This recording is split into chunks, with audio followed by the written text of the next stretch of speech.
Quartier général de Nice, 7 Germinal de l'an 4, le 27 mars 1796. Soldats, vous êtes nus et mal nourris. Le gouvernement vous doit beaucoup, il ne peut rien vous donner. Votre patience, le courage que vous montrez au milieu de ces rochers sont admirables. Mais ils ne vous procurent aucune gloire, aucun éclat ne rejaillit sur vous. Je veux vous conduire dans les plus fertiles plaines du monde. De riches provinces, de grandes villes seront en votre pouvoir.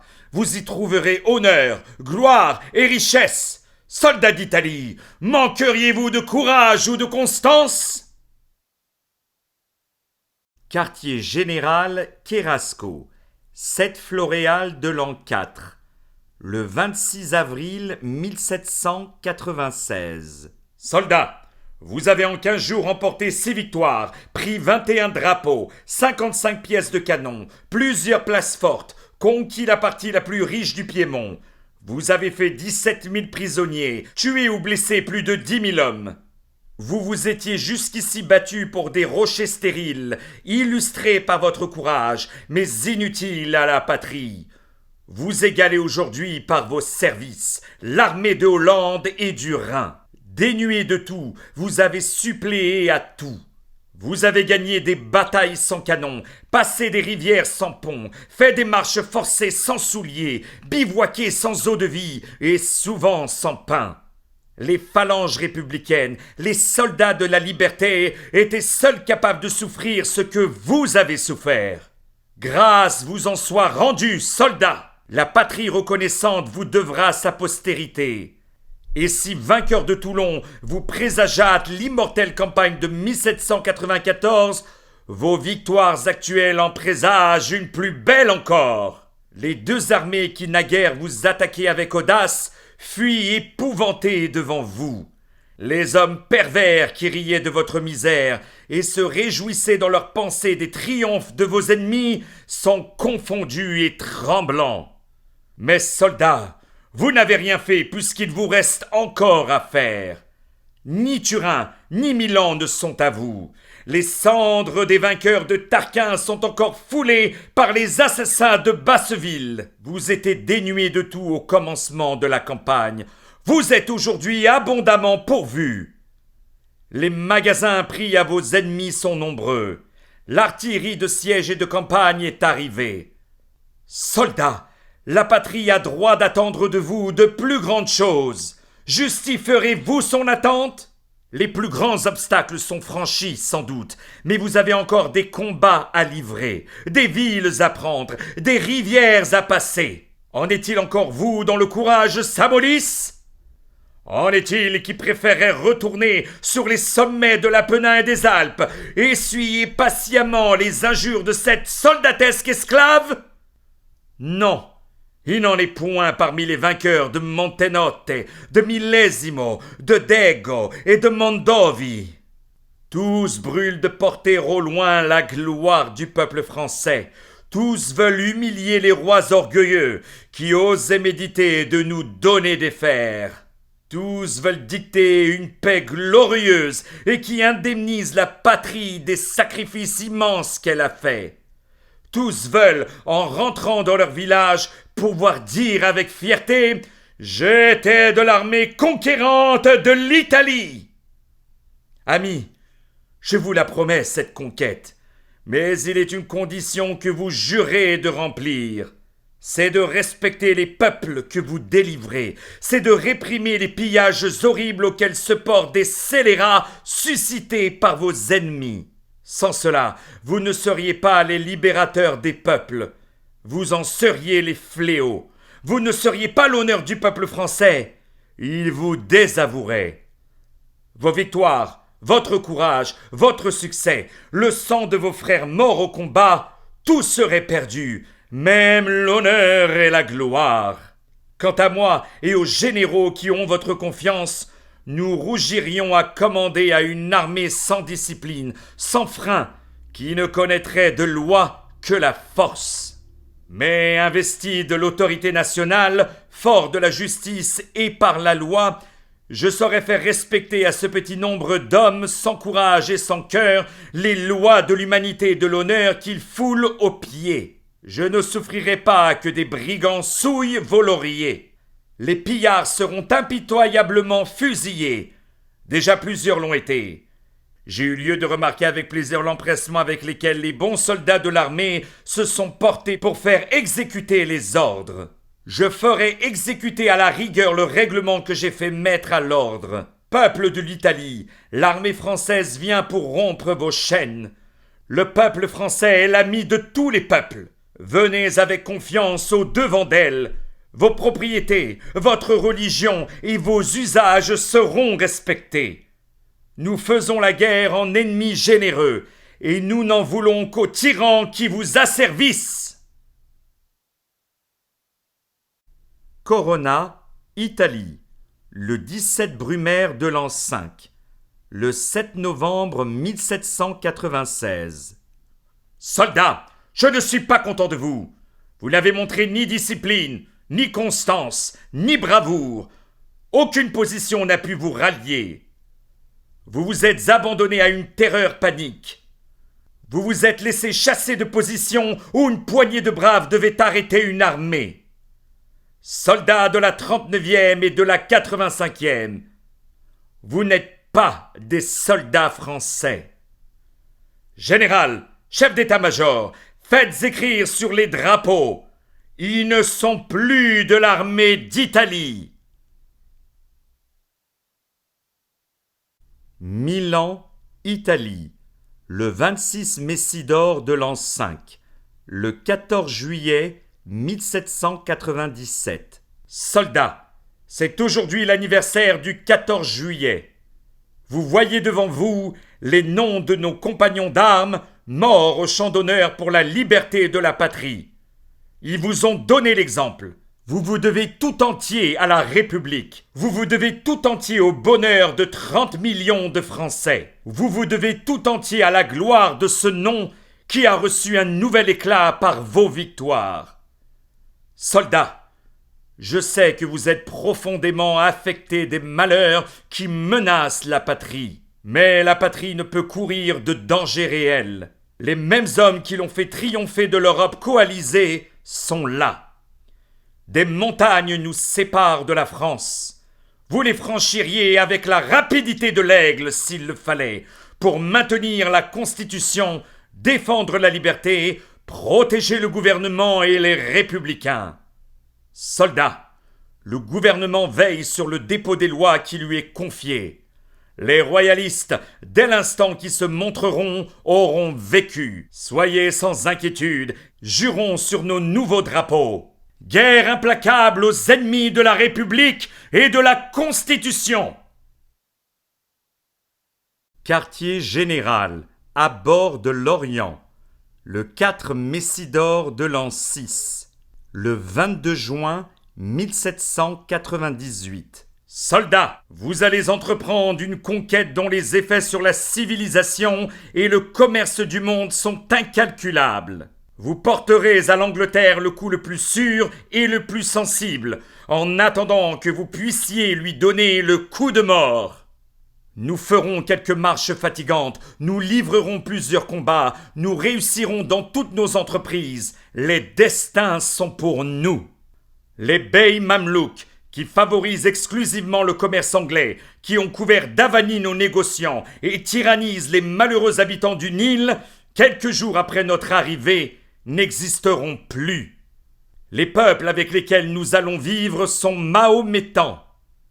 Leur premier article de foi est celui-ci. Il n'y a d'autre Dieu que Dieu, et Mahomet est son prophète. Ne les contredisez pas. Agissez avec eux comme nous avons agi avec les Juifs, avec les Italiens. Ayez des regards pour leurs mouftis et leurs imams, comme vous en avez eu pour les rabbins et les évêques. Ayez pour les cérémonies que prescrit l'Alcoran, pour les mosquées, la même tolérance que vous avez eue pour les couvents, pour les synagogues, pour la religion de Moïse et de Jésus-Christ. Les légions romaines protégeaient toutes les religions. Vous trouverez ici des usages différents de ceux de l'Europe. Il faut vous y accoutumer. Les peuples chez lesquels nous allons traitent les femmes différemment que nous. Mais dans tous les pays, celui qui viole est un monstre. Le pillage n'enrichit qu'un petit nombre d'hommes. Il nous déshonore, il détruit nos ressources, il nous rend ennemis des peuples qu'il est de notre intérêt d'avoir pour amis. La première ville que nous allons rencontrer a été bâtie par Alexandre. Nous trouverons à chaque pas des souvenirs dignes d'exciter l'émulation des Français.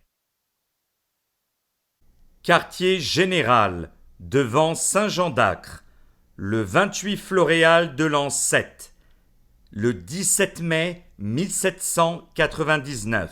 Soldats, vous avez traversé le désert qui sépare l'Afrique de l'Asie avec plus de rapidité qu'une armée arabe. L'armée qui était en marche pour envahir l'Égypte est détruite. Vous avez pris son général, son équipage de campagne, ses outres, ses chameaux.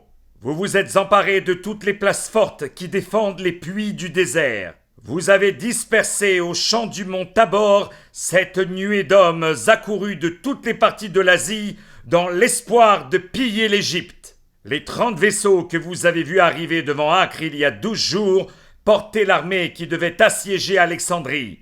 Mais obligée d'accourir à Acre, elle y a fini ses destins. Une partie de ces drapeaux orneront votre entrée en Égypte. Enfin, après avoir, avec une poignée d'hommes, nourri la guerre pendant 3 mois dans le cœur de la Syrie, pris 40 pièces de campagne, 50 drapeaux, fait 6000 prisonniers, rasé les fortifications de Gaza, Jaffa, Haïfa, Acre, nous allons rentrer en Égypte. La saison des débarquements m'y rappelle. Encore quelques jours, et vous aviez l'espoir de prendre la Pacha même au milieu de son palais. Mais dans cette saison, la prise du château d'Acre ne vaut pas la perte de quelques jours. Les braves que je devrais y perdre d'ailleurs sont aujourd'hui nécessaires pour des opérations plus essentielles. Soldats, nous avons une carrière de fatigue et de danger à courir. Après avoir mis l'Orient hors d'état de rien faire contre nous tous durant cette campagne, il nous faudra peut-être repousser les efforts d'une partie de l'Occident. Vous y trouverez une nouvelle occasion de gloire, et si, au milieu de tant de combats, chaque jour est marqué par la mort d'un brave, il faut que de nouveaux braves se forment et prennent rang à leur tour parmi ce petit nombre qui donne l'élan dans les dangers et maîtrise la victoire. Quartier général, Alexandrie, Égypte, le 11 Thermidor de l'an 7, le 29 juillet 1799. Le nom d'Aboukir était funeste à tout Français. La journée d'Aboukir du 7 Thermidor l'a rendu glorieux. La victoire que l'armée vient de remporter accélère son retour en Europe. Nous avons conquis Mayence et la limite du Rhin en envahissant une partie de l'Allemagne. Nous venons de reconquérir aujourd'hui nos établissements aux Indes et ceux de nos alliés. Par une seule opération, nous avons réuni dans les mains du gouvernement le pouvoir d'obliger l'Angleterre, malgré ses triomphes maritimes, à une paix glorieuse pour la République. Nous avons beaucoup souffert, nous avons eu à combattre des ennemis de toute espèce. Nous en aurons encore à vaincre. Mais enfin, le résultat sera digne de nous et nous méritera la reconnaissance de la patrie. Paris, le 1er Ventose de l'an 9, le 20 février 1801. Soldats, le peuple français triomphe en Europe. Son armée d'Orient ne trahira jamais ses destins. Vous défendrez contre tous cette terre d'Égypte, objet de tant d'espérance et fruit de tant de travaux. Vous êtes nombreux, tous braves, tous couverts de blessures et échappés au hasard de 100 combats. Aux Pyramides, à Sédimane, au Bon Tabor, à Aboukir, à Héliopolis, vous étiez 1 contre 10. Si la bravoure est la première qualité du soldat, la constance est la seconde. À cette méprisable armée du grand vizir se joint aujourd'hui une armée européenne déshonorée en Batavie, au Férol, à Cadix. Elle est depuis 9 mois sur les mers, et elle prétend vous combattre en vous séduisant par des émissaires. Les mers d'Égypte ont été funestes à nos marins. Qu'elles soient témoins de la honte et de la défaite des bataillons anglais. Que tout ce qui débarquera reste mort ou captif. Que les déserts du Quatiche soient le tombeau du grand vizir, et que tant de hauts faits attestent au siècle futur la gloire du grand peuple, et vous méritent de nouveaux témoignages de la reconnaissance de la patrie. Paris, le 22 Messidor de l'an 9, le 11 juillet 1801. Français, ce jour est destiné à célébrer cette époque d'espérance et de gloire où tombèrent des institutions barbares, où vous cessâtres d'être divisés en deux peuples, l'un condamné aux humiliations, l'autre marqué pour les distinctions et les grandeurs, où vos propriétés furent libres comme vos personnes, où la féodalité fut détruite, et avec elle ces nombreux abus que des siècles avaient accumulés sur vos têtes. Cette époque, vous la célébrâtes en 1790, dans l'union des mêmes principes, des mêmes sentiments et des mêmes vœux. Vous l'avez célébrée depuis tantôt au milieu des triomphes, tantôt sous le poids des revers, quelquefois au cri de la discorde et des factions. Vous la célébrez aujourd'hui sous de plus heureux auspices. La discorde se tait, les factions sont comprimées, l'intérêt de la patrie règne sur tous les intérêts. Le gouvernement ne connaît d'ennemis que ceux qui le sont de la tranquillité du peuple. La paix continentale a été conclue par la modération. Notre puissance et l'intérêt de l'Europe en garantissent la durée. Vos frères, vos enfants rentrent dans vos foyers, tous dévoués à la cause de la liberté, tous unis pour assurer le triomphe de la République. Bientôt cessera le scandale des divisions religieuses. Un code civil mûri par la sage lenteur des discussions, protégera vos propriétés et vos droits. Enfin, une dure mais utile expérience vous garantit du retour des dissensions politiques et sera longtemps la sauvegarde de votre postérité. Jouissez, Français, jouissez de votre position, de votre gloire et des espérances de l'avenir. Soyez toujours fidèles à ces principes et à ces institutions qui ont fait vos succès et qui feront la grandeur et la félicité de vos enfants. Que de vaines inéquitudes ne troublent jamais vos spéculations ni vos travaux. Vos ennemis ne peuvent plus rien contre votre tranquillité. Tous les peuples envient vos destinées. Au bivouac d'Austerlitz, le 10 Frimaire de l'an 14, le 1er décembre 1805. Soldats, l'armée russe se présente devant vous pour venger l'armée autrichienne d'Ulm. Ce sont les mêmes bataillons que vous avez battus à Hollabrunn et que depuis vous avez constamment poursuivis jusqu'ici. Les positions que nous occupons sont formidables et pendant qu'ils marcheront pour tourner ma droite, ils me présenteront le flanc. Soldats, je dirigerai moi-même tous vos bataillons. Je me tiendrai loin du feu. Si avec votre bravoure accoutumée, vous portez le désordre et la confusion dans les rangs ennemis, mais si la victoire était un moment incertaine, vous verriez votre empereur s'exposer au premier coup, car la victoire ne saurait hésiter, dans cette journée surtout, où il va de l'honneur de l'infanterie française, qui importe tant à l'honneur de toute la nation.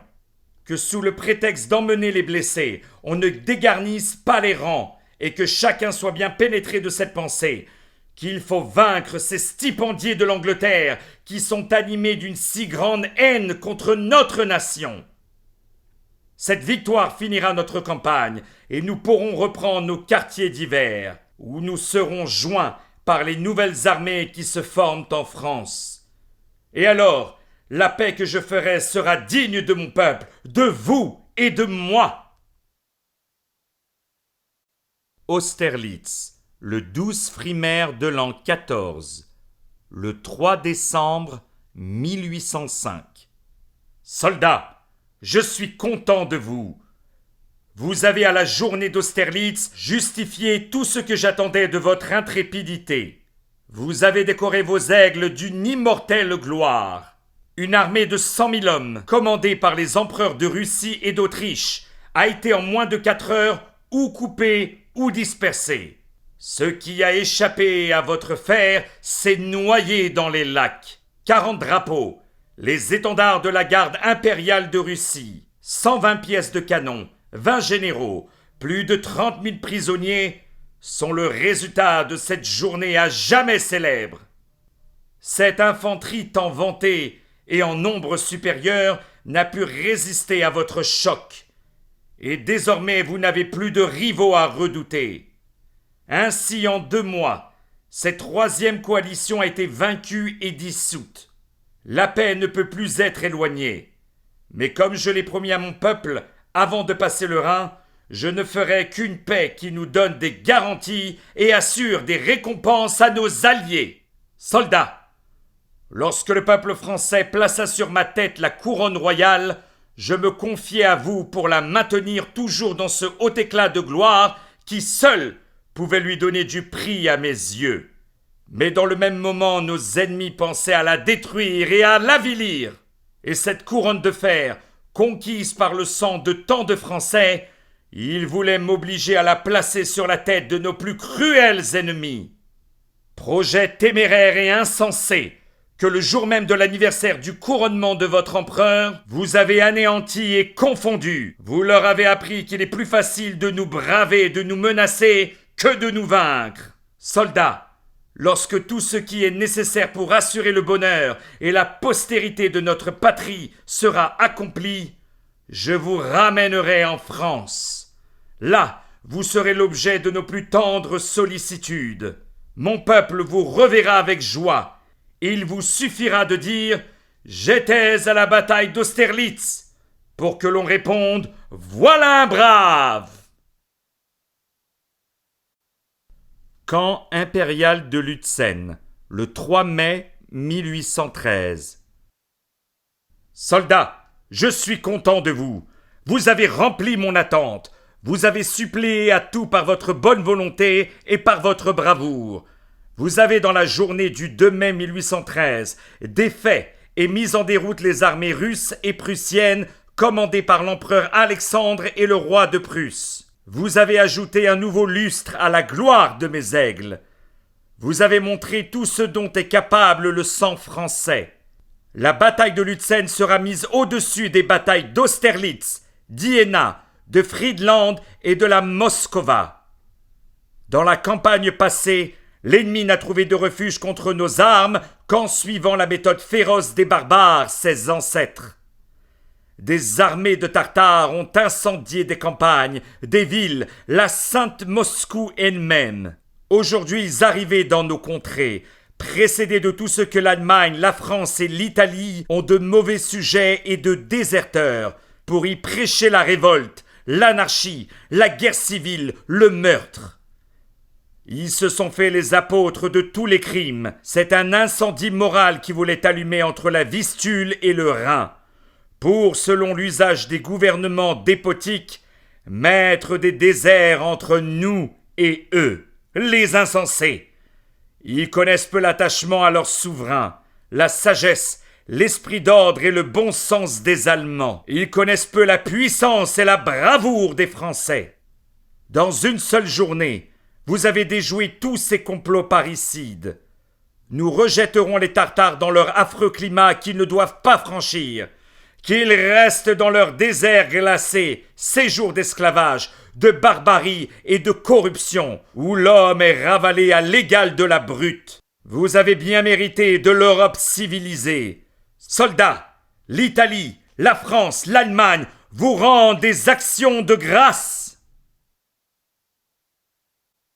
Fontainebleau, le 20 avril 1814. Les adieux à la garde. Soldats de ma vieille garde, je vous fais mes adieux. Depuis 20 ans, je vous ai trouvé constamment sur le chemin de l'honneur et de la gloire. Dans ces derniers temps, comme dans ceux de notre prospérité, Vous n'avez cessé d'être des modèles de bravoure et de fidélité. Avec des hommes tels que vous, notre cause n'était pas perdue. Mais la guerre était interminable. C'eût été la guerre civile, et la France n'en serait devenue que plus malheureuse. J'ai donc sacrifié tous nos intérêts à ceux de la patrie. Je pars. Vous, mes amis, continuez de servir la France. Son bonheur était mon unique pensée. Il sera toujours l'objet de mes vœux. Ne plaignez pas mon sort. Si j'ai consenti à me survivre, c'est pour servir encore à votre gloire. Je veux écrire les grandes choses que nous avons faites ensemble. Adieu, mes enfants. Je voudrais vous presser tous sur mon cœur. Que j'embrasse au moins votre drapeau. Adieu encore une fois, mes vieux compagnons. Que ce dernier baiser passe dans vos cœurs. Golfe-Juan, le 1er mars 1815. Soldats, nous n'avons pas été vaincus. 2 hommes sortis de nos rangs ont trahi nos lauriers, leur pays, leur prince, leur bienfaiteur. Ceux que nous avons vus pendant 25 ans parcourir toute l'Europe pour nous susciter des ennemis, qui ont passé leur vie à combattre contre nous dans les rangs des armées étrangères en maudissant notre belle France, prétendraient-ils commander et enchaîner nos aigles, eux qui n'ont jamais pu en soutenir les regards? Souffrirons-nous qu'ils héritent du fruit de nos glorieux travaux, qu'ils s'emparent de nos honneurs, de nos biens, qu'ils calomnient nos gloires? Si leur règne durait, tout serait perdu, même le souvenir de ces immortelles journées. Avec quel acharnement ils les dénaturent! Ils cherchent à empoisonner ce que le monde admire, et s'il reste encore des défenseurs de notre gloire, c'est parmi ces mêmes ennemis que nous avons combattus sur le champ de bataille. Soldats, dans mon exil, j'ai entendu votre voix. Je suis arrivé à travers tous les obstacles et tous les périls. Votre général, appelé au trône par le choix du peuple et élevé par vos pavois, vous est rendu. Venez le joindre. Arrachez ces couleurs que la nation a proscrites et qui, pendant 25 ans, servirent de ralliement à tous les ennemis de la France. Arborez cette cocarde tricolore, vous la portiez dans nos grandes journées. Nous devons oublier que nous avons été les maîtres des nations. Mais nous ne devons pas souffrir qu'aucune se mêle de nos affaires. Qui prétendrait être maître chez nous, qui en aurait le pouvoir?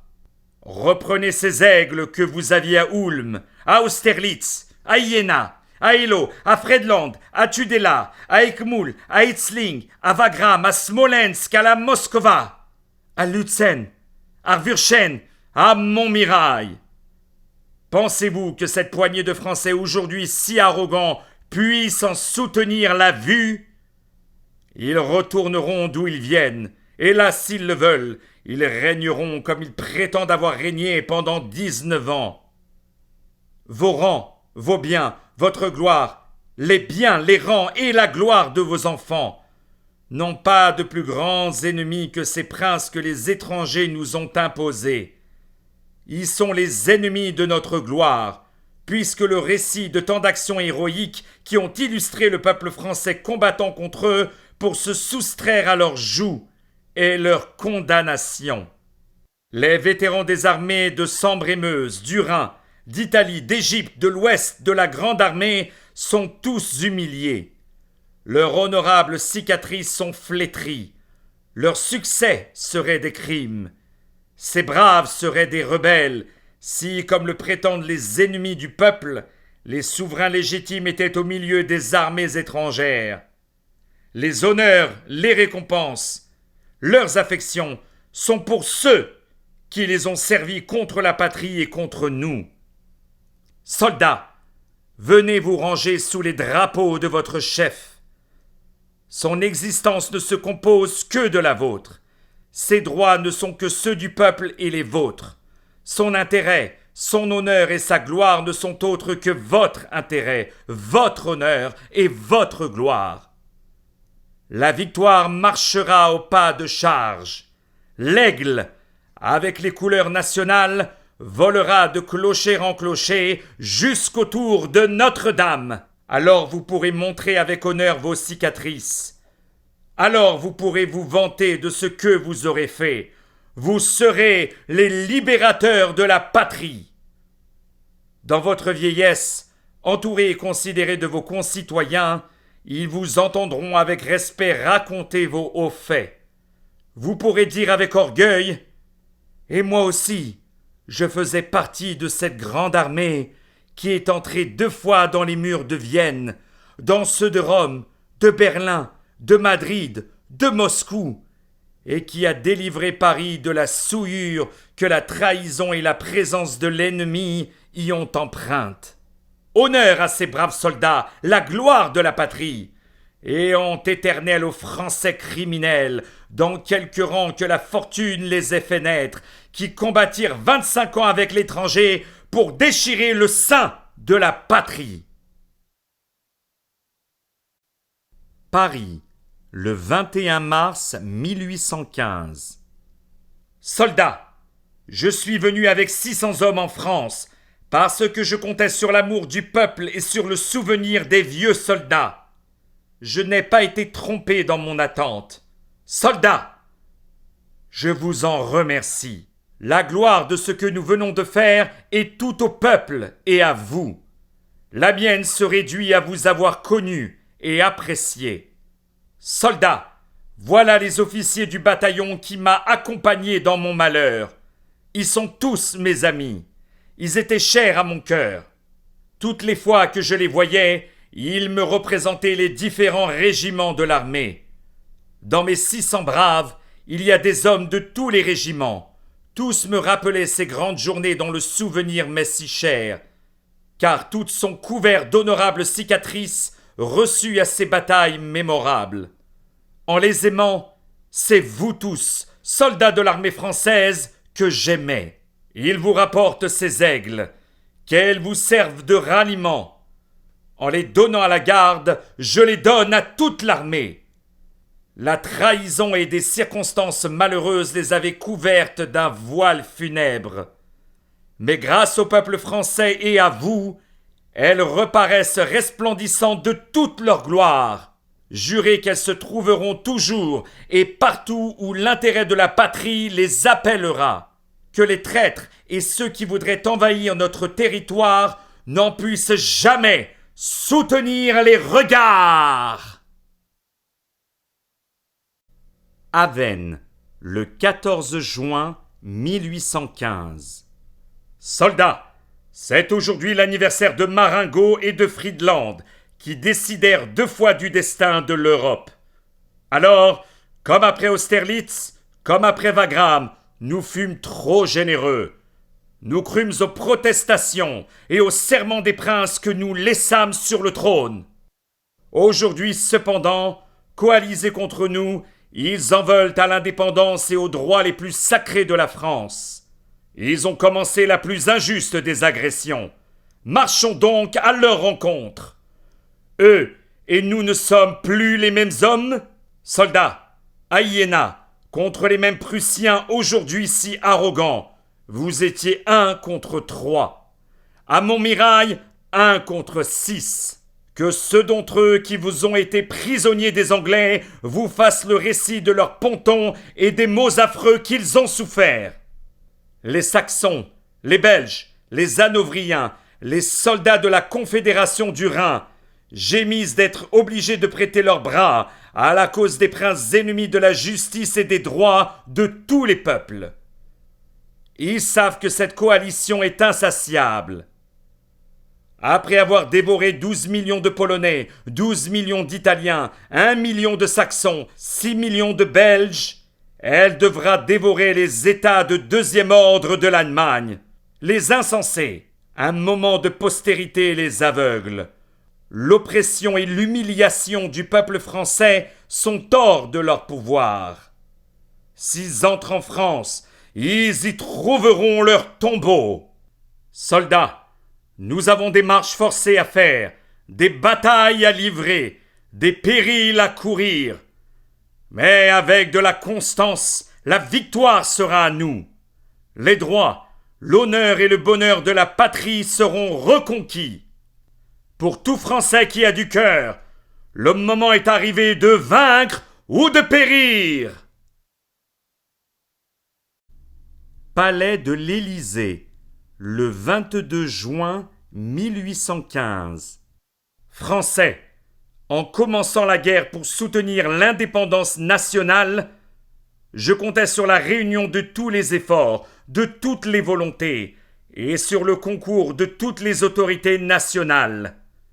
J'étais fondé à espérer le succès, et j'avais bravé toutes les déclarations des puissances contre moi. Les circonstances paraissent changées. Je m'offre en sacrifice à la haine des ennemis de la France. Puissent-ils être sincères dans leurs déclarations et n'en avoir jamais voulu qu'à ma personne? Ma vie politique est terminée, et je proclame mon fils sous le titre de Napoléon II, empereur des Français. Les ministres actuels formeront provisoirement le conseil de gouvernement. L'intérêt que je porte à mon fils m'engage à inviter les chambres à organiser sans délai la régence par une loi. Unissez-vous pour le salut public et pour rester une nation indépendante. La Malmaison, le 25 juin 1815. Soldats, quand je cède à la nécessité qui me force de m'éloigner de la brave armée française, j'emporte avec moi l'heureuse certitude qu'elle justifiera par les services éminents que la patrie attend d'elle les éloges que nos ennemis eux-mêmes ne peuvent pas lui refuser. Soldats, je suivrai vos pas, quoique absent. Je connais tous les corps, et aucun d'eux ne remportera un avantage signalé sur l'ennemi que je ne rende justice au courage qu'il aura déployé. Vous et moi, nous avons été calomniés. Des hommes indignes d'apprécier vos travaux ont vu, dans les marques d'attachement que vous m'avez données, un zèle dont j'étais le seul objet. Que vos succès futurs leur apprennent que c'était la patrie par-dessus tout que vous serviez en m'obéissant, et que si j'ai quelque part à votre affection, je le dois à mon ardent amour pour la France, notre mère commune. Soldats, encore quelques efforts et la coalition est dissoute. Napoléon vous reconnaîtra au coup que vous allez porter. Sauvez l'honneur, l'indépendance des Français. Soyez jusqu'à la fin tel que je vous ai connu depuis 20 ans, et vous serez invincibles.